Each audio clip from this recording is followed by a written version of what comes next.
અંકલેશ્વરમાં કોર્ટ દ્વારા cheque return કેસમાં આરોપીને નિર્દોષ જાહેર કર્યો હતો। ફરિયાદી અને આરોપી વચ્ચે થયેલા કાર ખરીદીના એગ્રીમેન્ટ રદ થયા બાદ ફરિયાદીએ ચેકનો ઉપયોગ કરીને કોર્ટમાં ફરિયાદ દાખલ કરી હતી।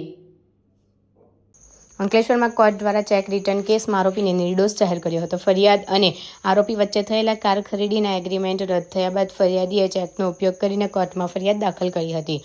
અંકલેશ્વર જલારામ નગર પાસેની વાસ્તુવિલા સોસાયટીમાં રહેતા મનીષ કુમાર પુષ્પવદન કાપડિયા અને ગુજરાત હાઉસિંગ બોર્ડમાં રહેતા મનીષ રસેસ મોદી વચ્ચે ઇનોવા કાર ખરીદી અંગે એગ્રીમેન્ટ કરવામાં આવ્યું હતું, જેમાં મનીષ કાપડિયાએ મનીષ મોદી પાસેથી કાર ખરીદી અંગે એગ્રીમેન્ટ કર્યું હતું અને કાર લોનના હપ્તાની સિક્યુરિટી પેટે મનીષ કાપડિયાએ ચેક પણ લીધા હતા। જો કે કોઈ કારણોસર આ એગ્રીમેન્ટ રદ કરવામાં આવ્યું હતું, પરંતુ મનીષ કાપડિયાએ મનીષ મોદીએ આપેલ ચેક બેંકમાં જમા કરાવ્યો હતો, જે રિટર્ન થતાં મનીષ કાપડિયા અંકલેશ્વર ત્રીજા એડિશનલ ચીફ જ્યુડિશિયલ મેજિસ્ટ્રેટ વાય.બી. પટેલની કોર્ટમાં મનીષ રસેસ મોદી વિરુદ્ધ ધી નેગોશિયેબલ ઇન્સ્ટ્રુમેન્ટ એક્ટની કલમ 138 મુજબ ફરિયાદ દાખલ કરી હતી। આ કેસમાં આરોપી પક્ષે એડવોકેટ નગીન જાંબુ દ્વારા કોર્ટમાં ધારદાર દલીલ કરવામાં આવી હતી અને સુપ્રીમ કોર્ટ તેમજ હાઈકોર્ટના જજમેન્ટ પણ રજૂ કર્યા હતા।